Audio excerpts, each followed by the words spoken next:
आज के इस कार्यक्रम में मंच पर विराजमान हमारे पंजाब कल्याणाश्रम के अध्यक्ष माननीय कैलाश जी, उपाध्यक्ष माननीय अशोक जी, इस नगर के अध्यक्ष माननीय जगदीश मनचंदानी जी, भाई सुरेंद्र गर्ग जी और उपस्थित सभी माता भगिनी और सभी सज्जन वृंद, आप सभी को मेरा नमस्कार, राम राम। संगठन क्या करता है? संगठन ये करता है कि संगठन में काम करने से कार्यकर्ता को बड़ा बना देता है। जैसा मुझे बोलने के लिए बताया और इन्होंने बताया खड़े हो जाइए, खड़े हो गए। ये ओवेशन उस संगठन के लिए है, उस कार्य के लिए है, ऐसा मैं समझ रहा हूं। मित्रों, ये पंजाब का प्यार हम सबको खींच के लाता है पंजाब में, और इसी मंच पर मैं दूसरी बार आया हूं। और कई लोग 7-8 साल पहले मेरा जो कार्यक्रम हुआ था उस समय भी आप आए होंगे। मित्रों, पिछले 2 साल से जब से राम मंदिर बना तब से एक रिंगटोन ये सभी के मोबाइल में आ गई होगी, आएंगे आएंगे राम आएंगे, मेरी झोपड़ी के द्वार खुल जाएंगे। तो उस शबरी की बात करने के लिए आज हम यहाँ एकत्रित हुए हैं। जो दोनों परफॉर्मेंसेस हुए, जो दोनों नृत्य हुए, बहुत ही सुंदर हुए और सबका मन खींच लिया उन्होंने। और भारत की सांस्कृतिकता की पहचान इस मंच के द्वारा उनको दी है। इसे सभी बच्चों को मैं धन्यवाद देना चाहूँगा। एक बार तालियों के साथ।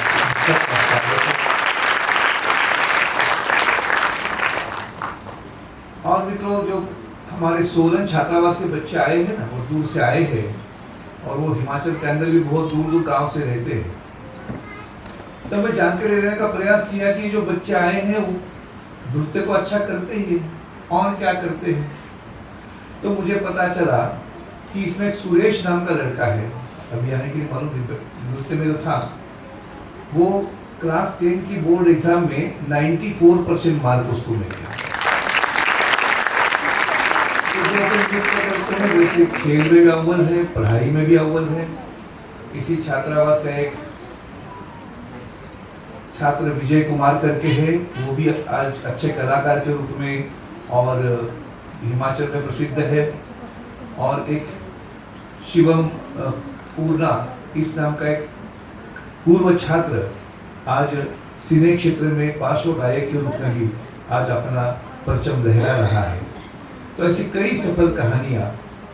एक छात्र डॉक्टर होकर आज ऑप्थेल्मिक सर्जन है, तो वो भी अपनी सेवाएं समाज को विभिन्न मार्गों से दे रहा है। तो इस प्रकार के छात्र जो है ये अपना काम कर रहे हैं।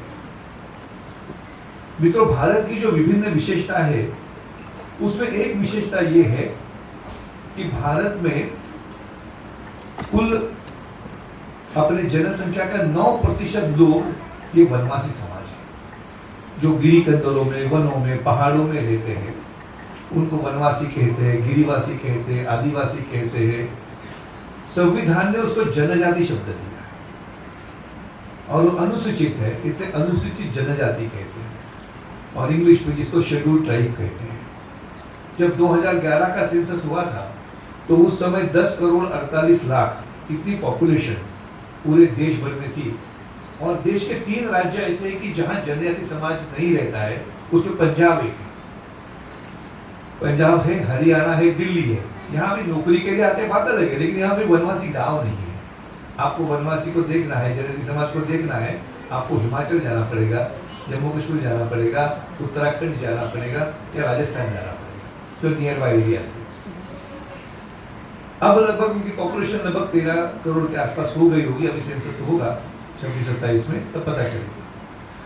700 प्रकार की जनजातियां अपने भारत में रहती है। 700 प्रकार, जिसमें भील है, उराव है, संथाल है, मुंडा है, ऐसी कुछ बड़ी जनजातियां हैं तो छोटी जनजातियां भी हैं। तो 700 प्रकार की जनजातियां हैं और हर जनजाति की अपनी परंपरा, उत्सव, त्योहार, भाषा, गीत, नृत्य, इसकी विविधता और वैशिष्ट्य तो है ही। और कुछ समान बातें भी है जो सबको हमको जोड़ती है, भारतीयता को समृद्ध करती है। तो ऐसा ये समाज जिसके लिए वनवासी कल्याणाश्रम 1952 से यानी 73 वर्ष से लगातार काम करता आया है। यहाँ बैठे हुए कई लोग अलग अलग कार्यक्रमों में आए होंगे, इसलिए उसके प्रारंभ की विस्तार से मैं बातें नहीं करूंगा, लेकिन कुल मिलाकर कल्याणाश्रम का जो कार्य है ये सेवा मूलक काम है। Kalyanashram is a socio cultural voluntary service organisation, ऐसा मैं कहूँगा। और सेवा में सबसे बड़ी सेवा ये है शिक्षा देना, किसी को अपने पैरों पर खड़ा करना, इसके लिए शिक्षा का एक काम चलता है। तो देश भर में हमारे लगभग 200 विद्यालय चलते हैं और 7,000 गांवों में हमारे कोचिंग सेंटर या एकल विद्यालय चलते हैं, और जिसमें लगभग 1,20,000 विद्यार्थी हमारे पास पढ़ते हैं। जब पहले जब स्कूल चलते थे तो बच्चे टिकते नहीं थे, भाग जाते थे, फिर घर से उठा के लाते थे, फिर बैठाते थे, फिर भाग जाते थे। छुट्टी हो गई, स्कूल खुल गए, फिर बच्चे आते नहीं थे। तो घर में जाकर बच्चों को पूछते थे क्यों नहीं आए पढ़ने के लिए, स्कूल शुरू हो गया, आए क्यों नहीं? बच्चे हंसते हंसते बोलते थे बुलाने के लिए कहा है, बुलाने के लिए तब तो आएंगे हम लोग। तो पढ़ना ये बच्चों की आवश्यकता नहीं थी, ये कार्यकर्ता की आवश्यकता थी कि बच्चे पढ़े। तो एक स्थिति वो थी, लेकिन 30, 40, 50 साल के हमारे सतत प्रयास के कारण आज हम देखते हैं, मैं पीछे मुड़ के देखता हूँ, अभी देखता हूँ। तो इस वर्ष की मैं बात करूंगा 2025 की, तो झारखंड में हमारे 25 हाई स्कूल चलते हैं। इसे 1250 छात्र इस वर्ष ये मैट्रिक के बोर्ड एग्जाम में अपियर हुए थे। हमारे रिजल्ट 96% लगा है। इसमें 94.3% मिलने वाला पहला वनवासी बालक है। मैं ये जो सारे स्कूल है, एक शहर में एक भी स्कूल नहीं है, ये सुदूर गांवों में स्कूल चलते हैं। और मैं जिनकी बात कर रहा हूँ, इतना अच्छा रिजल्ट लगने की, ये बच्चे, एक भी बच्चा ट्यूशन नहीं जाता है, ट्यूशन अफोर्ड नहीं करता। अपने जो टीचर्स क्लास में पढ़ाते हैं, एक्स्ट्रा कोचिंग देते हैं, उससे आधार पर वो अपनी उपलब्धता मार्क विशेष लाता है। और इस साल कई बच्चे अपने स्कूल में आने के लिए 2 किलोमीटर 4 किलोमीटर पैदल चल के आता है, कोई साइकिल से आता है। इस प्रकार विषम स्थिति में रहने के बाद भी बच्चे इतना अच्छा परफॉर्मेंस दे रहे हैं। इसके पीछे उन शिक्षकों का बड़ी महत्वपूर्ण भूमिका है। जो शिक्षक है जिनको सरकारी वेतन नहीं मिलता है, वेतन आयोग की बात तो छोड़ी दीजिए, इतना कम वेतन देते हैं हम लोग, वेतन तो कह नहीं सकते, मानधन कहेंगे, just to honour their service. उतना ही हम दे पाते कि जब 2 समय की रोटी उसको मिले, साधु न भूखा जाए, यहाँ तक ही हम उनकी रिक्वायरमेंट पूरी कर सकते हैं। लेकिन ऐसे स्कूल में वो 30-30 साल काम करते हैं और आज इस स्तर पर लाकर रखा है। मित्रों, ये छात्र बहुत दूर दूर से आते, लेकिन कहाँ पहुँचते हम समझ नहीं सकते प्रतिभा के आधार पर। जब अपना भारत का चंद्रयान का जो लॉन्चिंग हुआ और उस समय जब बाद में जो बातें खुल के सामने आई, तो उसके रिसर्च साइंटिस्ट की जो टीम अलग अलग जगह थी, उसमें बैंगलोर की टीम में इस कल्याण आश्रम के हमारे विद्यालय का लातेहार का एक रोहन नाम का लड़का उस रिसर्च टीम में साइंटिस्ट के रूप में काम कर रहा है। तो इस प्रकार की उपलब्धियां कई बता सकते हैं। आगे जाकर कल्याण आश्रम ने पिछले विगत कुछ वर्षों में और बड़े छात्रों को जो कॉम्पिटिटिव एग्जाम्स में प्रयास कर रहे, वो उनको भी कुछ बनने की महत्वाकांक्षा उनके मन में है। ऐसे युवाओं के लिए शहरों में हमने कोचिंग सेंटर शुरू किए, जिसका नाम रखा है निर्माण। और ये सब बच्चों को मोटिवेशन के लिए, कोई senior IAS officer, IPS officer या कोई उपलब्धि वाला कोई ऑफिसर आता है जिसकी बैकग्राउंड स्वयं गांव से आकर वो ऑफिसर बना है, वो मोटिवेट करने के लिए आता है। तो ऐसे एक ऑफिसर आए थे, उन्होंने अपना भाषण दिया। भाषण होने के बाद वहाँ क्वेश्चन आंसर सेशन होता है, तो वो हो गया। फिर वहाँ बैठे हुए छात्रों में से एक छात्रा को जब देखा उसने, तो उन्हें बुलाया, बिटिया इधर आ जाओ, मैंने आपको किधर देखा है लेकिन ध्यान में नहीं आ रहा है, कहाँ देखा हूँ? तो बोले सर आपने मुझे देखा है। कहाँ देखा है? तो बोले सर आपका जब घर का कंस्ट्रक्शन चल रहा था ना, तब लेबर का काम करने के लिए मैं आती थी। तो अब क्या करें? सर मुझे स्टेट सर्विस क्रैक करनी है और मुझे ऑफिसर बनना है। तो व्यक्ति गरीब हो सकता है, लेकिन उसको भी एम्बिशन है, मुझे कुछ बनना है। तो कल्याण आश्रम ऐसे छात्रों का हाथ पकड़ करके थोड़ा 2 कदम आगे चलता है, उनका हौसला बढ़ाता है। तो ऐसे ही हमारा जो निर्माण प्रकल्प का, मैंने पूछा उनको कि पिछले 5 साल का रिकॉर्ड क्या कहता है, तो उन्होंने बताया सर 5 साल में 48 बच्चों को विभिन्न इसमें नौकरियां मिली है और उसमें 18 स्टूडेंट्स ये हमारे एडमिनिस्ट्रेटिव सर्विसेज में चले गए। तो आप सोच सकते हैं कि गांव का झोपड़ी में रहने वाला बालक बालिका जो सपना देखता है, सपना साकार करने के लिए कल्याण आश्रम मदद करता है उसको। और ये सारा आप जैसे लोगों के सहयोग से ही सारा काम होता है। जो शहर में लोग रहते हैं, कोई प्रोफेसर है, कोई डॉक्टर है, कोई अध्यापक है, कोई IT प्रोफेशनल है, तो वो रोज या सप्ताह में 2 दिन 3 दिन शाम का समय निकालते हैं ऐसे बच्चों को पढ़ाने के लिए। आवश्यक नहीं कोई जनजाति हो, जो गरीब छात्र कोई भी आता है, कोई सपना लेके आता है, तो हर भारत का युवक कुछ चाहता है, तो थोड़ा हम उसको सहयोग तो कर ही सकते हैं। तो इस प्रकार के प्रयोग आज जबलपुर में, भोपाल में, रांची में, बिलासपुर में, मुंबई में हमने प्रयास शुरू किए हैं और उसके अच्छा सफल कहानियां काफी हो सकती हैं। कल्याण आश्रम का दूसरा एक जो काम है वो है हेल्थ केयर के बारे में हम काम करते हैं। अपने अस्पताल है, लगभग 6,500 गांवों तक हमारे विलेज हेल्थ वर्कर, यानी जिस गांव में बिल्कुल डॉक्टर नहीं है, फार्मेसी का कोई दुकान नहीं है, तो वहाँ कोई सुविधा है ही नहीं। ऐसे गांवों में हम ट्रेनिंग देकर गांव के युवक को मेडिसिन देते हैं, ट्रेन करते हैं और प्राइमरी हेल्थ केयर का वो काम करता है। साल भर में लगभग 2000 मेडिकल कैंप्स कल्याण आश्रम करता है और हर वर्ष लगभग 12 से 13 लाख पेशेंट की ट्रीटमेंट करता है। और ये मेडिकल कैंप करने के अलग अलग स्तर पे डॉक्टर आते हैं। इस वर्ष ऐसे ही डॉक्टर्स हमारे जशपुर क्षेत्र में आए थे, कुल 300 डॉक्टर आए थे मेडिकल कैंप। उसमें से लगभग 220 के आसपास डॉक्टर्स ये MBBS हुए हैं, MSMD कर रहे हैं, PG कर रहे हैं और सीनियर डॉक्टर्स बाकी 17 सीनियर डॉक्टर्स थे। उनको 150 गांवों में भेजा हमने। 2 दिन वहां रहना था, एक दिन हेल्थ स्टेटस करना, सर्वे करना गांव का, और एक दिन मेडिकल कैंप करना। ये सारा होने के बाद वापस आ गए। फिर उनका अनुभव कथन सुनने के लिए हम बैठे थे। तो क्या क्या अनुभव आए? तो ये सब शहर से संपन्न परिवारों के लोग थे। इसी प्रकार गांव में पहली बार गए थे, लेकिन जाते समय पर हम डर रहे थे कि वहाँ नेटवर्क मिलेगा कि नहीं, तो कम्युनिकेशन नहीं हो सकता है, सेफ ड्रिंकिंग वाटर होगा कि नहीं, हेल्थ एंड हाइजीन की दृष्टि से इसका डर था।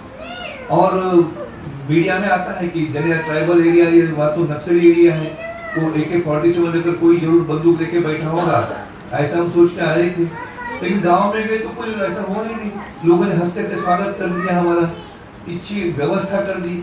जिस गांव में घर में गए, हमको सम्मान के साथ कुर्सी पर बैठाया और जहाँ जहाँ कार्यकर्ता गए उन्होंने बताया कि हर घर में जब गए तो घर की जो बहन होती है वो गर्म पानी लेकर आई और अपने हाथों से हमारे पैर धोए हुए। स्टूडेंट बोल रहे थे कि अतिथि देवो भव हम सुनते तो थे, लेकिन उसका व्यवहार कैसा होता है हमको मालूम नहीं था। पहली बार पता चला इसको कहते हैं अतिथि देवो भव। फिर दूसरा बोलने लगा कि गांव में हम 2 दिन रहे और 2 दिन में वहां पर भी पढ़ने वाले स्टूडेंट्स रहते हैं, युवक युवता रहते हैं, गपशप होने लगी, नाश्ता पानी एक साथ होने लगा, काम भी किया, मेडिकल कैंप भी किया, साथ साथ रात में नाचना गाना भी हो गया। करते करते 2 दिन कैसे बीत गए हमको पता ही नहीं चला। और 2 दिन का काम पूरा होने के बाद जब वापस आने की समय हो गया, तब गांव के सभी लोग एकत्रित आ गए हमको विदाई देने के लिए। और विदाई के समय में हमारे आंखों में भी आंसू थे, गांव के लोगों के आंखों में भी आंसू थे। वो डॉक्टर बता रहा था, हम स्कूल में थे उस समय नेशनल प्लेज लेते थे, प्रतिज्ञा करते थे, India is my country and all Indians are my brothers and sisters. कहते तो थे लेकिन अनुभव कभी नहीं किया था। पहली बार हमने अनुभव किया था कि यस, सारे भारतीय मेरे भाई और बहन हैं। ऐसा पहली बार जीवन में अनुभव मैंने किया, क्योंकि जिस गांव में गया था उस गांव का नाम तक मालूम है, तो गांव के लोगों का नाम मालूम है तो सवाल ही नहीं होता। वो भी हमको नहीं जानते थे कि हम कौन है, कहाँ से आए।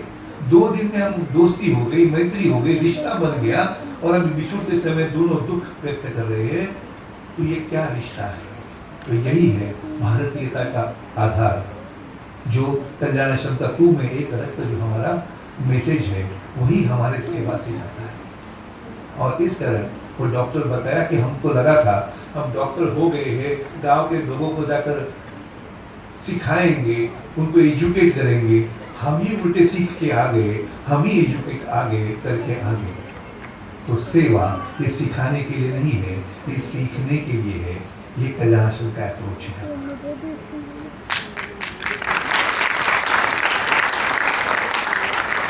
इसी प्रकार की कई चीजें हम देखते हैं।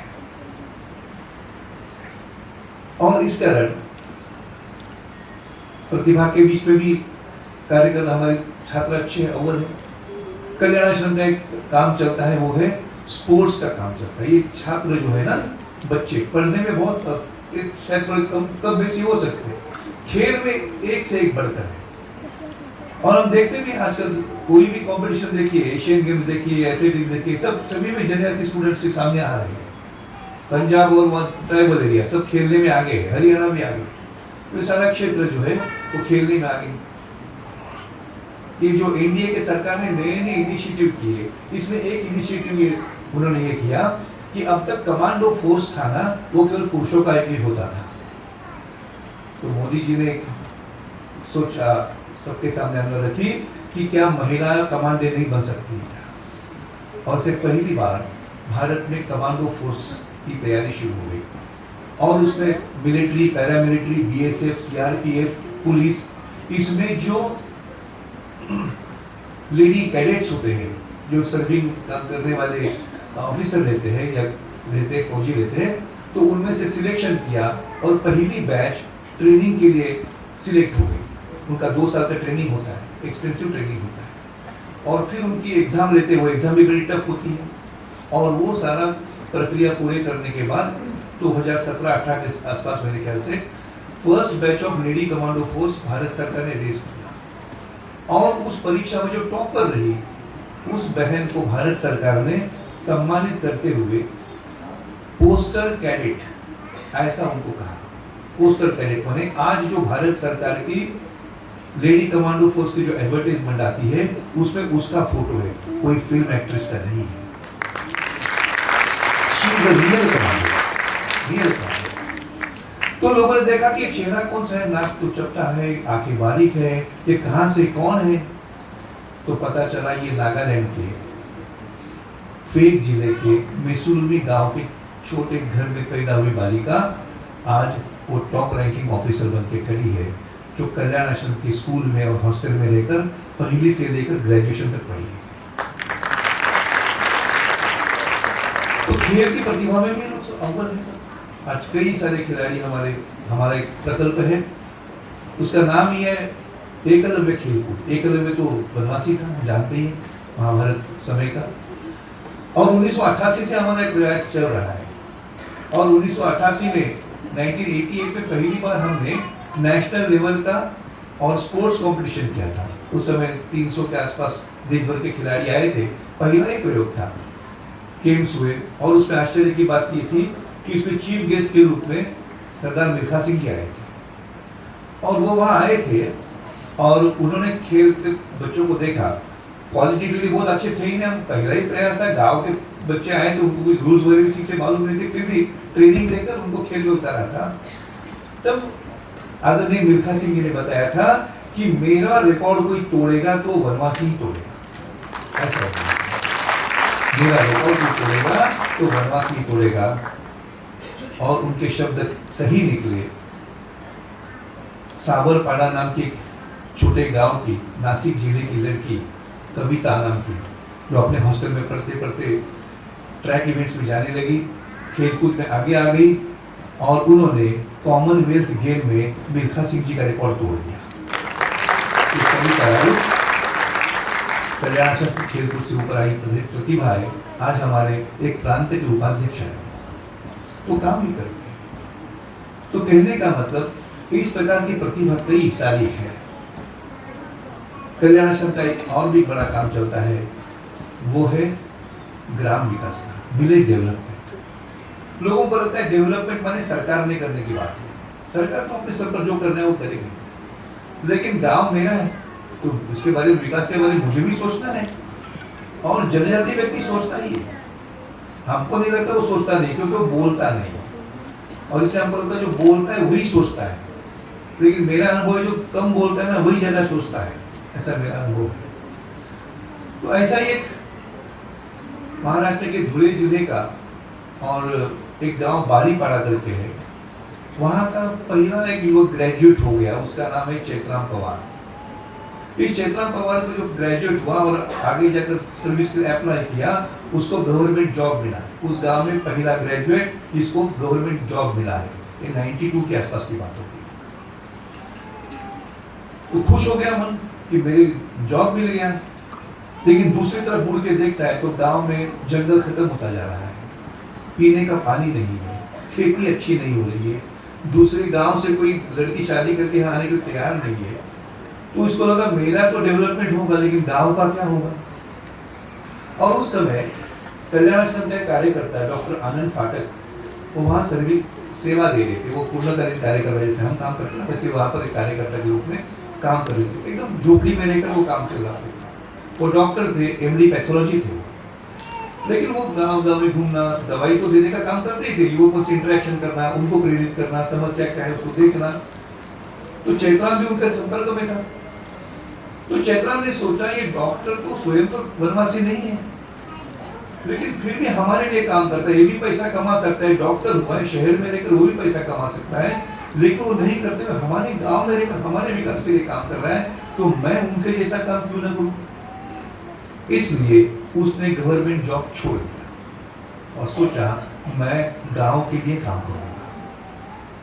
और तब से लेकर अब तक 32-35 साल हो गए सारी घटना को। गांव के युवाओं को सब एकत्रित किया, विकास के काम शुरू हो गए, पेड़ काटना बंद हो गया, पेड़ बढ़ाने का काम शुरू हो गया। तो इस प्रकार करते करते करते आज उस गांव में जाएंगे तो 1200 एकड़ का जंगल पूरा खड़ा है। देखिए तो 12 महीने वहां पर वो एक प्रतियोगिता करते हैं, प्रतियोगिता ही कहूंगा उसको, वो है वन सब्जी महोत्सव। सब्जी मैंने हमको लगता है जो मार्केट में मिलती है वही सब्जी होती है, आलू है, प्याज है, ये जो लगाना पड़ता है। जंगल में सब्जी लगाने नहीं पड़ती है, जो होती है कोई पत्ते खाते हैं, कोई फल खाते हैं, किसी का मूल खाते हैं, किसी के फूल खाते हैं, ऐसा है। तो वो कॉम्पिटिशन जब होती है तो हर महिला घर से वो सारी सब्जियां लेके एक थाली सजा कर लाती है। हर थाली में 50 से कम सब्जियां नहीं होती है, 50 से कम, एक सीजन की बात करूंगा। इतना सारा समृद्ध बायोडाइवर्सिटी जिसको कहते हैं वो जंगल में है। जंगल माने प्लांटेशन नहीं, सब प्रकार के पेड़ पौधे रहना ये जंगल होता है। आजकल हम बोलते हैं एक ही किस्म के पेड़ लगाओ तो जंगल हो गया, ऐसा नहीं। तो ये करते करते आज पानी की व्यवस्था हो गई, क्योंकि जंगल बच गया तो पानी आ गया, खेती अच्छी होने लगी। करते करते करते आज वो जो गांव है वो सारे क्षेत्र का रिचेस्ट विलेज के रूप में गिनती होती है उसकी। और यूनाइटेड नेशन ने इसका सर्वे के अध्ययन करने के लिए भेजा था, तो वो आए, वो बोले आपका घर गांव तो श्रीमंत है, ऐसे कहते अमीर है, कहाँ है आपका आरसीसी बिल्डिंग है ही नहीं। तो गांव के लोग हंसते हंसते बोले कि आरसीसी बिल्डिंग ये आपका मापदंड है, हमारा तो नहीं है। हमारा ये है कि हमारे घर में आए तो दिखा देंगे हमारी अमीरी क्या है। तो घर में चले गए तो बोले हर परिवार ने बताया 5 साल पहुंचेगा उतना अनाज मेरे घर में अब स्टोर किया हुआ। और वो राशन का चावल नहीं, हम राशन का चावल खरीदते ही नहीं। जो 100 रुपए केजी बाजार में बेचते हैं ना, वो मेरे घर में रोज खाते हैं। सब प्रकार की सब्जियां ये सब खाते हैं। आश्चर्य की बात बताऊंगा तो आपको आश्चर्य लगेगा कि केवल नमक बाहर से लाना पड़ता है, बाकी कुछ हमारे गांव में लाना है। आपको मुझे भारत देखना है तो वहां जाकर आप देख सकते हैं। उनका कहना है गांव शहरों की आवश्यकता पूर्ति करेगा, शहर गांव की आवश्यकता पूर्ति करने की आवश्यकता है। वहां अपने पैरों पर खड़े करते करते करते सक्सेस स्टोरी लंबी है, कभी यूट्यूब पर भी जाकर देख सकते हैं। मैं कहूंगा कि उनको भी कभी कार्यक्रम में बुलाकर उनका इंटरव्यू लीजिए, बहुत ही अनुभव सारा उनका, वो इतना टीम वर्क। और 3 साल पहले गांव के सभी परिवारों ने बीपीएल कार्ड वापस कर दिए सरकार। अभी हम गरीब नहीं रहे, हमारे कार्ड वापस ले। अमीर से अमीर आदमी भी चाहता है मेरे पास बीपीएल कार्ड हो जाए, और वहां सब लोग बीपीएल कार्ड वापस कर चुके हैं। तो ऐसा एक मॉडल वहां खड़ा हुआ है, जिसको इस वर्ष भारत सरकार ने पद्मश्री पुरस्कार से सम्मानित किया है। तो इस प्रकार के ग्राम विकास के कई मॉडल्स बंगाल में है, झारखंड में है, महाराष्ट्र में है, जगह जगह पर, राजस्थान में भी हमारा एक बड़ा काम चलता है। तो इस प्रकार जो प्राकृतिक संसाधन है उसकी रक्षा करते हुए शहरों की तरफ भागने का जो क्रम है कम होना चाहिए, नहीं जाना चाहिए लोगों ने। पढ़ाई लिखाई के लिए जाना बात अलग है, लेकिन नौकरी धंधा के लिए गांव में रहकर भी सम्मानजनक जीवन जी सकते हैं। इस प्रकार का इंफ्रास्ट्रक्चर खड़ा हो जाएगा तो गांव भी विकसित होंगे और बहुत सारी पूर्ति वहां पर हो सकती है। इसलिए ग्राम विकास का चलने वाला काम है। तो इस प्रकार कल्याण आश्रम विभिन्न प्रकार की सेवा के काम चलते हैं। लगभग 20,000 से अधिक सेवा के प्रकल्प पर कल्याण आश्रम देश भर में चलाता है। कल्याण आश्रम का और भी एक महत्वपूर्ण काम है। जैसे हम जानते हैं कि ये जो काम है ये 1978 के बाद देश भर में फैलाने की योजना हुई, और फिर नॉर्थ ईस्ट में काम शुरू हो गया। नॉर्थ ईस्ट में काम शुरू हो गया तो हमारे कल्याण आश्रम के संस्थापक बने योगी बाला साहब देशपांडे जी, जो सबसे प्रथम फोटो यहाँ पर है वो बाला साहब देशपांडे जी वैसे प्रोफेशन से वकील थे, लेकिन उन्होंने भी जीवन का उद्देश्य यही तय किया कि मुझे वनवासी की सेवा करनी है, जनजाति समाज की सेवा करनी है। इसलिए उन्होंने काम करना शुरू किया। तो वो पहली बार नॉर्थ ईस्ट में गए थे, तो वहाँ मेघालय स्टेट में गए, नागालैंड में गए, असम में गए, अरुणाचल में गए। तो मेघालय में खासी नाम की एक ट्राइब है। इस खासी जनजाति के नरत्यांग गांव में उनका जाना हुआ। तो गए तो खासी समाज के लोग आए थे मिलने के लिए, कुछ बातचीत वगैरह हो गई। फिर एक परिवार में भोजन के लिए लेके गए। तो हम संघ वालों का एक स्टाइल है कि भोजन होने के बाद सबका परिचय घर के लोगों का। तो इतना अच्छा भोजन खिलाया। तो माता जी का नाम क्या है? तो माता जी का नाम था माई पासा। माई पासा। लेकिन बात में पता चला कि माई पासा उसका घर के उस गांव की है। तो ऐसा क्यों? तो माता जी ने बताया सही बात है, मेरा गांव ऐसे 50 किलोमीटर दूर है। मेरा जन्म उसी गांव में हुआ, मैं भी खासी टाइप से बिलोंग करती हूँ। लेकिन मैं बचपन से देख रही हूँ कि हमारे खासी हिल्स में क्रिश्चियन मिशनरियां घूम रही है। उनके फादर, सिस्टर, नन्स, गाड़ियां ये सब जगह घूम रहे हैं। और उन्होंने जगह जगह पर स्कूल, हॉस्टल, हॉस्पिटल, चर्चेस एक जाल बिछा दिया है, जिसका उद्देश्य यही है कि हमको कन्वर्ट करना है। और इसलिए मैं उनके स्कूल में भी नहीं गई, मैं अनपढ़ रह गई, क्योंकि मुझे मेरा धर्म प्रिय है। मैं हिंदू हूँ, जिसको हम हिंदू कहते हैं उनकी भाषा में कहते हैं न्यामत्रयी। मैं न्यामत्रयी मानने वाली हूँ, तो मैं मेरा धर्म को बचाना चाहती हूँ। और ये ऐसा काम 100 वर्षों से वो क्रिश्चियन मिशनरियां कर रही है। पिछले 40-50 वर्षों से मैं उनका काम देख रही हूँ। और इसलिए जब से बचपन से मैं देखती थी, तब मेरा मन कहता था कि एक ना एक दिन हिंदू का फादर भी जरूर आएगा, हिंदू का फादर भी जरूर आएगा। तब से मैं राह देख रही थी कि वो कब आएगा, कब आएगा, कब आएगा। और जब मुझे पता चला कि अभी कल्याण आश्रम नाम का कोई कार्यकर्ता आने वाला है, तो सोचा जिसका भी इंतजार कर रही हूँ वो आने वाला है, इसलिए आपका दर्शन करने की जाएगी। मेरे पास देने के लिए कुछ नहीं, मैं पैदल चल के आई हूँ। तो सोचा मेरे हाथ का खाना तो बना के खिला सकते। तभी सुनने के बाद बाला साहब देशपांडे जी रोमांचित हो उठे। वही बात, आएंगे आएंगे राम आएंगे वाली बात, जो अनुभव शबरी ने प्रभु रामचंद्र को दिया था, ये अनुभव से कोई कम नहीं है। तो एक जनजाति समाज के लोग शायद भौतिक दृष्टि से गरीब हो सकते हैं, पढ़ने में शायद पीछे हो सकते हैं, लेकिन उनके मन में भी धर्म संस्कृति बचाने के बड़ा इच्छा तीव्र रहती है। फिर वहां से वो नागालैंड में गए तो रानी गाइडल मिली, अरुणाचल में गए तो ऐसे धर्म बचाने वाले हमारे तालु गुरुबो जी मिले। मित्रों, भारत के आयुर्वेद में कहते हैं ना, रोग जहां दवा वहां। एलोपैथी के बाद छोड़ दीजिए, पैरासिटामोल तो अलग आ गया, लेकिन रोग जहां दवा वहां। यदि हमारे गांव का रोग है तो उसका जड़ी बूटी उसी काम में मिलती है, उसी काम करती है आपकी। उसी प्रकार जहाँ धर्मांतरण हो रहा है, धर्म बचाने वाला वहां ही खड़ा है। आवश्यकता है उसको पहचानने की, आवश्यकता है उससे बात करने की, आवश्यकता है उसका विश्वास अर्जित करने की, आवश्यकता है उसके साथ खड़ा रहने की। बस इतना ही, वही करना शुरू किया। और इसी प्रकार का काम करते करते कल्याण आश्रम पिछले 40 साल में, नॉर्थ ईस्ट की मैं बात करूंगा, तो वहां पर लगभग 80 जनजातियों में अलग अलग हिंदू संगठन उस जनजाति के खड़े हो गए। सबसे पुराना संगठन है खासी समाज का, सिंह खासी के नाम से, रानी गायदुल्ला ने शुरू किया। वो संगठन है जिदेंगरों हराका एसोसिएशन। जिस जनजाति में मैं काम करता था, अंगामी ट्राइब कोहिमा जिले में आती है, उनके अंदर जो संगठन का नाम है जाफुफिकी फुत्साना केसे पोके हो। चाकेसांग नाम की एक नागा ट्राइब है, उनके अंदर जो संगठन है उसका नाम है चाकेसांग लिकेरी नेने मेजोमी मापो। मणिपुर में जो लोग हैं उनका संगठन का नाम है तिंकाओ रागवांगरा चापरिया फोम। सुनने में नाम चित्र विचित्र लगेंगे आपको, लेकिन कुल मिलाकर उनके जनजाति का बचाने वाले संगठन। ऐसे 80 जनजातियों में संगठन खुले गए और मंदिर बनने की प्रक्रिया शुरू हुई। पहले निराकार की पूजा करते थे, अभी आपने संपर्क में आए बताया तो, लेकिन मंदिर बने रामकृष्ण के मंदिर नहीं, उनके अपने भगवान है, उसकी पूजा करते हैं। ऐसे 2000 गांवों में मंदिर अभी बन गए अपने प्रयासों। एक बार सब लोग गांव के एकत्रित आते हैं, पूजा अर्चा भजन कीर्तन उनकी भाषा में करते हैं। उनका पुजारी व्यवस्था है, उनके पूजा के किताब है, भजनों के किताब है। भजनों के पहले सीडी बनाते थे, अभी तो पेन ड्राइव में आ गया, मोबाइल में आ गया, शुरू हो गया। तो इस प्रकार का एक धर्म बचाने का एक बड़ा काम कल्याण आश्रम जैसा नॉर्थ ईस्ट में कर रहा है, उसी प्रकार छत्तीसगढ़, उड़ीसा, बिहार, झारखंड, महाराष्ट्र सब जगह चल रहा है।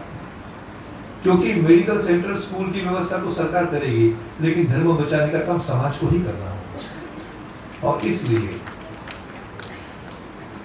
आज जो हमारा कार्यकर्ता वहां खड़ा है इतने दूर दराज के क्षेत्र में, वो धर्म बचा रहे, समझना होगा। केवल चैरिटी मत समझिए इसको, कल्याण आश्रम के काम को। It is not merely charity.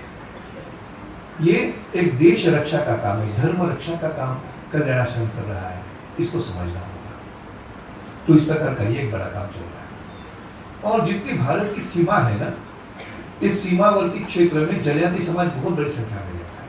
वो बांग्लादेश की सीमा हो, भूटान की हो, नेपाल की हो, म्यांमार की हो, पाकिस्तान की हो, ये सभी सीमा पर, तिब्बत की सीमा भी बहुत बड़ी है हमारी, वहां पर भी अरुणाचल के सभी गांव वहां पर जनजाति समाज के। तो ऐसे सारे क्षेत्र में पहले हम कहते हैं तो देश का अंतिम गांव, लेकिन अभी क्या बताया प्रधानमंत्री जी ने, देश का पहला गांव जो सीमा पर है, वो पहला गांव मानते हैं हम लोग। तो इस पहले गांव तक कल्याण आश्रम का काम पहुंचाने का प्रयास चल रहा है और लगभग सभी क्षेत्र में हम पहुंच चुके हैं। और ऐसे क्षेत्र में हम साल में 1-2 बार जाते हैं। जब एक बार ऐसा जाने का मुझे मौका मिला था, तो तिब्बत बॉर्डर पर एक बेचुका नाम का सर्कल है, वहां से 15 किलोमीटर दूर एक सेसोंग नाम का गाँव है। तो सेसोंग गाँव में गए थे, तो वहाँ के लोग मेम्बा ट्राइब से बिलोंग करते हैं, कि जो बुद्धिस्ट है। वो मुझे बोले सर आइए आपको दिखाते हैं, और इसलिए गुफा में लेके गए। गुफा में लेके गए तो ऊपर ऐसा बैठने की जगह जैसी थी, टॉर्च लगा कर दिखाए, सर देखिए। मैं बोला यहाँ क्यों लाया, यहाँ क्या देखना है? तो बोले सर 400 साल पहले गुरु नानक देव जी यहाँ पर आए थे। गुरु नानक देव जी यहाँ 7 दिन रहे थे। प्राकृतिक गुफा है, उसके बगल में बहुत अच्छी छोटी सी नदी बहती है। तो ये सब देखने के बाद मुझे आश्चर्य लगा, 400 साल पहले कोई संत महात्मा वहाँ घूमता था, घूमते थे।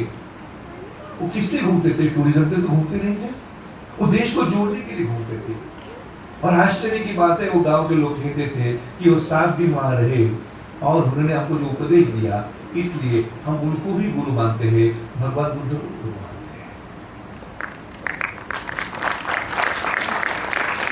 अब ताली बजाने में सब कुछ मत करिए, उनके लिए ताली है ना। तो इस प्रकार हमारा देश जोड़ने का काम विभिन्न लोगों ने किया है। सैकड़ों संत महात्मा ज्ञानी लोगों ने सब किया है। आज भी उसकी आवश्यकता लेकिन है देश जोड़ने की। और ऐसी एक यात्रा कल्याण आश्रम ने शुरू किया। हम महाभारत के युद्ध जानते हैं, हमारे पास में हरियाणा में कुरुक्षेत्र में तो लड़ाई हुई थी उसकी। और भीम जी जब वनवास में थे, तब उनकी शादी हुई थी हिडिंबा के साथ। कि जो आसाम के दिमासा जनजाति से बिलोंग करती है, और उनका पुत्र घटोत्कच था। उसने पराक्रम तो किया, हम जानते हैं, महाभारत युद्ध जीतने में उसकी बहुत महत्वपूर्ण डिसीजिव भूमिका रही है, आजकल की भाषा में कहना होगा।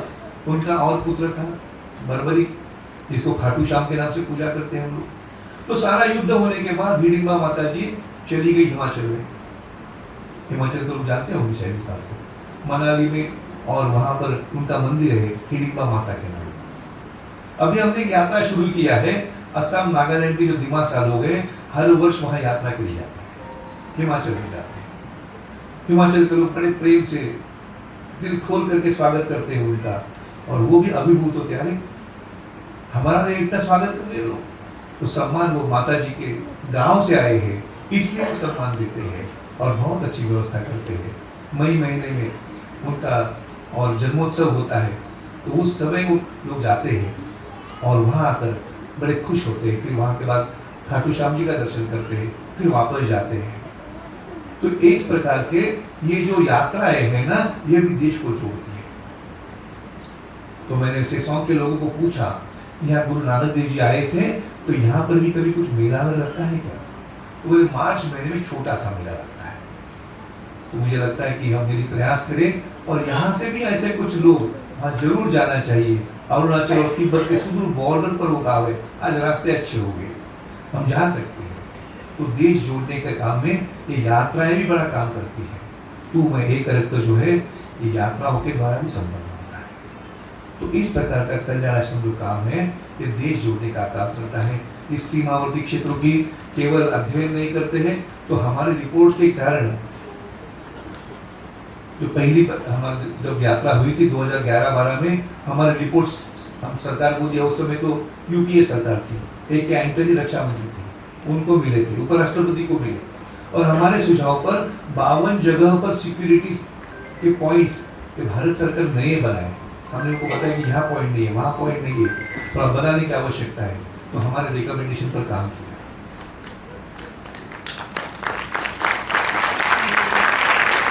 और हमने सर्वे करने के बाद मैंने देखा कि वहाँ का युवक भी सेना में जाना चाहता है। तो हमने थिक्सा और सोहा ये 2 जगह पर आर्मी रिक्रूटमेंट ट्रेनिंग के कैंप्स किए भारतीय सेना के साथ मिलकर, और वहाँ 69 युवकों को सेना में नौकरी मिल गई अपने प्रयासों के। तो कहने का मतलब सर्वे करने वाली एजेंसियां बहुत रहती है, सर्वे का रिपोर्ट जाता है, फिर अलीगढ़ में चला जाता है, उससे आगे कुछ नहीं होता। अलीगढ़ में पड़ा रहता है, जब रेफरेंस लगे तब खोल के देख लो। कल्याण आश्रम सर्वे करता है, लेकिन उस पर एक्शन प्लान भी बनाता है।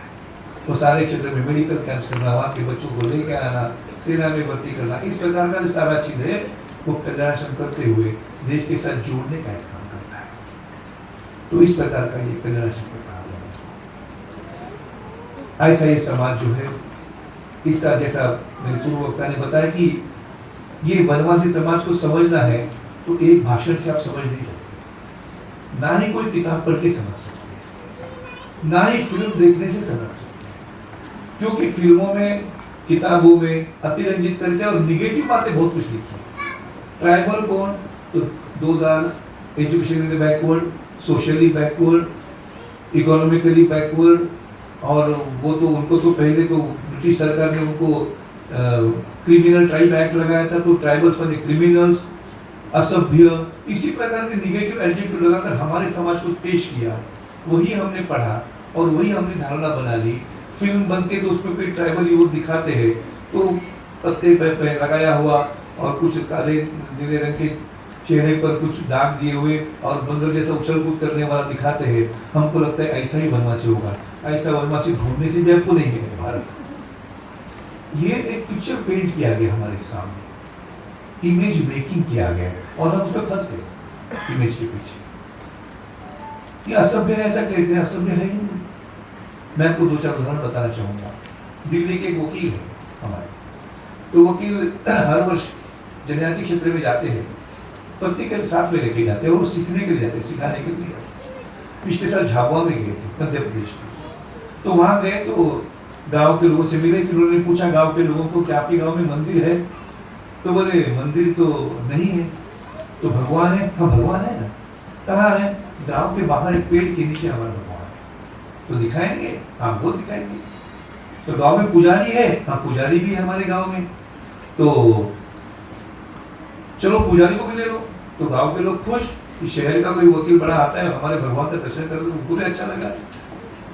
बाजा बजा करके सब लेके गए उनको, पूरे गांव के लोगों की टीम बनी, उन्होंने पूजा किया, फूल अर्पण किए, प्रसाद रखा, पुजारी को सम्मानित किया। फिर जो वकील महाशय थे हमारे, उन्होंने गांव वालों को पूछा कि आप भगवान की प्रार्थना करते हैं? हम करते हैं। तो प्रार्थना में क्या मांगते हैं भगवान से आप? तो लोग बोले प्रश्न समझ में नहीं आया आपका। तो बोले भगवान आपको क्या दे ऐसा कहते हैं? तो लोग सोच सोच के बोले हम तो यही बोलते हैं कि सूर्य का प्रकाश ठीक से पड़े, नदियां शांति से बहे, हवा शांति से बहे, यही तो मानते हैं।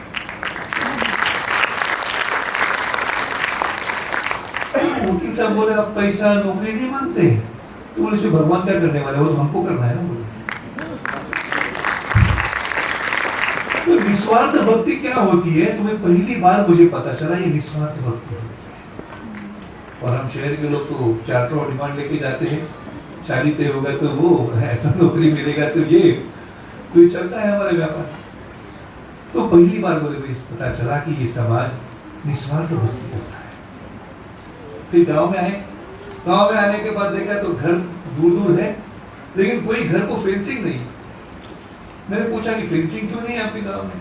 तो लोग बोले फेंसिंग क्यों चाहिए? नहीं, बोले आपकी जमीन कितनी है, बगल वाले की जमीन कितनी है, कैसा पता चलेगा? तो गांव के लोग बोले जमीन तो मेरी है ही नहीं। तो फिर किसकी है? वो तो गांव की जमीन है, समाज की जमीन है। एक ध्यान में रखिए, वनवासी क्षेत्र में किसी का व्यक्तिगत सोर्स नहीं होता है, जो भी है गांव का होता है, समाज का होता है। तो बोले हमारी जमीन है ही नहीं, गांव की जमीन है, जितना मुझे चाहिए उतना मैं इस्तेमाल करता हूँ, बगल वाले को चाहिए उतना वो इस्तेमाल करता है। झगड़ा कहाँ है? और यदि होगा पंचायत को बैठा देंगे, 10 मिनट में फैसला हो जाएगा, दिक्कत कहाँ है? तो हम भी जरूर जोर से कहते सब भूमि गोपाल की, लेकिन फेंसिंग पहला लगाओ, गोपाल पर विश्वास नहीं हमारा। तो जो हम बोलते हैं अतिथि देवो भव और ये सब बातें जो बोलते हैं, हम बोलने में तो लिप सर्विस तो करते हैं, प्रैक्टिसिंग सर्विस में हमारा नहीं हुआ। तो ये वो देख रहा है तो वहां देखना पड़ेगा। मैं नॉर्थ ईस्ट में था, नॉर्थ ईस्ट में रोइंग में हमारी बैठक थी, रोइंग में गया था। तो फिर वहां पर बैठक शाम को थी, हम सवेरे पहुंचे हमारे कार्यकर्ता। तो बोले बैठक की तैयारी हो गई ना, मीटिंग की तैयारी हो गई? तो बोले आज बैठक नहीं होगी, कल रात शाम को बैठक होगी। अरे पहले से तय है तो आज बैठक क्यों नहीं होगी, मीटिंग क्यों नहीं होगी? तो बोले क्योंकि हमारे गांव में जंगल में आग लग गई और वो आग गांव में फैल गई और कल रात में 10 घर जल गए। तो फिर कोई व्यक्ति की हानि हुई? नहीं, व्यक्ति की हानि तो नहीं हुई, लेकिन 10 घर जल गए। तो फिर अब क्या कर रहे हैं? नहीं, बोले गांव के बुजुर्ग लोग, महिलाएं लोग मिलकर सारा मलबा साफ कर रहे हैं। गांव के युवाओं को जंगल में भेज दिया है, वो बांस लकड़ी बल्ली सब लेके आ रहे हैं, शाम तक आ जाएंगे। कल सवेरे सब काम में जुट जाएंगे, शाम तक घर खड़े हो जाएंगे। कोई चावल देगा, कोई घर से दाल देगा, कोई सब्जी देगी, कोई बर्तन देगा। शाम से उनका किचन बनकर खाना बनना शुरू हो जाएगा, घर खड़े हो जाएंगे, हम बैठक करेंगे। मेरे मन में आया कि इनके मन में, किसी के भी मन में क्यों नहीं आया, एमएलए क्या करेगा, एमपी क्या करेगा, कलेक्टर को आवेदन देना चाहिए, रीइंबर्समेंट मिलेगा कि नहीं मिलेगा? उनको भरोसा अपने पर है, सरकार पर भरोसा होता है। आत्मनिर्भर भारत क्या है? यही तो आत्मनिर्भर भारत है। और इस प्रकार सोचने वाला जो समाज है, इसलिए मैंने आपको ये बोला कि जब तक हम जाएंगे नहीं तो समझेंगे, जाएंगे नहीं तो समझेंगे। तो इस प्रकार का, इसलिए मैंने बताया कि जो इमेज बनाई थी वो अलग है, रियलिटी अलग है, रियलिटी वर्सेस इमेज। प्रतिमा अलग है, वास्तविकता अलग है। तो इसको समझना है तो हमको जाना पड़ेगा। और इस कारण कई बार हम ऐसा सुनते हैं कि तो पिछड़े, उनका विकास करना है, उनको मुख्य धारा में लाना है। तो आप अभी जो सारी बातें बताई उसको देखिए, मुख्य धारा कौन सी है कि भारत की, वो ना ये, तो आपको मालूम। तो इस प्रकार का ही समाज है। लेकिन कभी कभी हम सुनते हैं कि उनका विकास करना है, उनको डेवलपमेंट करनी है, वो बेचारा है, गरीब है। बेचारा गरीब नहीं, आज तक हम 70-75 साल से काम कर रहे हैं, कभी भी वनवासी हमारे पास आकर नहीं बोला कि हमारे स्कूल चलाओ, बिल्कुल नहीं। हम गए, क्यों? अरे हमारा भाई तो हमको जाना पड़ेगा। इसलिए कल्याण आश्रम सेवा जब करता है, करुणा भाव से नहीं करता है, कर्तव्य भाव से करता है। हम दया भाव जगाते हैं, दायी तो हो जगाते हैं लोगों का, सेवा आपको करनी होगी, नहीं करेंगे तो गलती हमारी, उनका कोई नुकसान नहीं होगा। तो इस प्रकार का ये सारा काम जो चलता है, और इसलिए कई लोग ये भी सोचते हैं कि अरे वो तो देश पर बर्डन है, उनको सारा इतना कोटा है, सारी गवर्नमेंट स्कीम है, और फिर हम करते हैं, तो this is burden on us. पहले व्हाइट मैन्स बर्डन बोलते थे उनको, अभी व्हाइट मैन तो चले गए, अभी ब्लैक मैन्स बर्डन हो गया। लेकिन सही में ब्लैक मैन्स बर्डन है क्या? तो मैं देखता हूँ जब पिछले साल जब पद्मश्री अवार्ड डिक्लेयर किए गए, तो 106 लोगों में 14 लोग वनवासी समाज से बिलोंग करते हैं, उनको पद्मश्री अवार्ड मिला। जैसे चैत्रा पवार जी को मिला था, उनका नाम कोई जानता नहीं था, उनके काम के कारण लोग जानने लगे। इसी प्रकार आसाम में एक व्यक्ति है यादव मोलाई पाइन, उनका जंगल पूरा बाढ़ में, ब्रह्मपुत्र के फ्लड में पूरा जंगल बह गया। वो तब छोटा बालक था, पिताजी को पूछता है कि पिताजी जंगल कहाँ गया? तो जंगल बह गया। तो बच्चा पूछता है हम कहाँ रहेंगे? कोई बिना जंगल रहने की सोच भी नहीं सकते। तो बोले हम दूसरी जगह जाएंगे। तो बोलता है कि ये जंगल का क्या होगा, ये जंगल फिर कब आएगा? और फिर उस लड़के ने तय किया 10वीं पास करने के बाद, मैं जंगल ही लगाऊंगा और कुछ नहीं। 30 साल उसने जंगल लगाया, हजारों एकड़ का जंगल अकेले व्यक्ति ने लगाया, गांव के लोगों ने मिलकर लगाया। आज उस गांव जंगल का नाम ही उस व्यक्ति के नाम से दिया है, यादव मोलाई पाइन फॉरेस्ट। कभी कॉलेज पढ़ा नहीं है, लेकिन काम इतना बड़ा किया है कि जो बड़े बड़े लोग भी नहीं कर सकते। केरल की लक्ष्मी कुटी अम्मा हो सकती है, जो सर्पदंश से जो लोग मरते हैं स्नेक बाइट से, उन्होंने ऐसी जड़ी बूटी का मिश्रण बनाया है, वो बोलती कोई भी सांप से मरने वाले को मैं बचा सकती हूँ। हजारों पेशेंट को बचाया, 1 पैसे की फीस उससे नहीं दिया, उनको पद्मश्री मिला है। उत्तर बंगाल में, नॉर्थ बंगाल में मालदा के पास एक कमली सोरेन नाम की महिला है। वो अपने समाज में बच्चों को पढ़ाती है, धर्म की शिक्षा देती है, धर्मांतरण से बचाती है, गांव में रहती है। एक दिन कलेक्टर का फोन आया, मैं आ रहा हूँ आपको मिलने के लिए। तो डर गई, क्यों आ रहे हैं? तो सरकारी ऑफिसर को वैसे भी लोग डरते हैं। तो एक गए, तो वो डर गई, मेरी क्या गलती हुई? आपकी कुछ गलती नहीं हुई है, मुझे सरकार ने भेजा है आपके पास। क्यों भेजा है? तो बोले प्राइम मिनिस्टर ऑफिस से फोन आया है, प्रधानमंत्री कार्यालय से फोन आया है कि आपको पद्मश्री पुरस्कार देना चाहते हैं। तो वो महिला बोलती है ये क्या होता है? फल का नाम है ना गाँव का नाम है, किस किताब का नाम है, कुछ मालूम नहीं है। गाँव में रहने वाली महिला नहीं, बोले बहुत बड़ा पुरस्कार है, सिविलियन अवार्ड है। तो क्यों दे रहे हैं आप हमको? नहीं, आप इतना साल से काम कर रहे समाज के लिए। तो महिला बोलती है कि मैंने इसके लिए काम तो किया ही नहीं। तो ऑफिसर बोलता है इसलिए तो दे रहे हैं आपको, इसलिए। तो ऐसे ऐसे लोग हम देखेंगे कि जो real asset of our society, real asset है। आजकल बोलते हैं रियल इस्टेट, ये भी रियल इस्टेट है हमारे देश की, कि एक सुदूर कोने में शांति से काम कर रहा है, सालों साल काम कर रहा है, कोई चाहत नहीं, कोई पुरस्कार की अपेक्षा नहीं, कुछ नहीं, बस अपने मन मस्त फकीरी लेकर काम कर रहा है। ऐसे भी लोग समाज में हैं। तो मित्रों, एक कल्याण आश्रम का काम इस प्रकार के सब लोगों को जोड़ना और समाज का काम करना, जनजाति समाज और उन्नत कैसा हो जाए, हम थोड़ा सहयोगी के रूप में उसका खड़ा हो जाए। आप सबका सहयोग और प्रेम और आत्मीयता सदैव मिलती रहती है। यहाँ बैठे हुए सभी लोग, मैं देख रहा हूँ अपने अपने प्रोफेशन में टॉप पोजीशन पर हैं। आप अपने अपने जीवन में सफल लोग हैं। सफलता माने आपके बेटे बेटी सब संपन्न होकर आगे बढ़े हैं, किसी के इस देश में, कोई विदेश में जाकर भी सेवा दे रहे हैं, अच्छी बात है। लेकिन भारत में केवल सफलता ही पर्याप्त नहीं है, अपना जीवन सार्थक भी होना पड़ता है। और सार्थकता में मैं दूसरे के लिए क्या कर रहा हूँ, मैं समाज के लिए क्या कर रहा हूँ, मैं देश के लिए क्या कर रहा हूँ, मैं धर्म के लिए क्या करता हूँ, इसकी गिनती होती है। इसलिए कल्याण आश्रम एक ऐसा मंच है जो आपको आमंत्रित करता है आपका सफल जीवन सार्थक बने।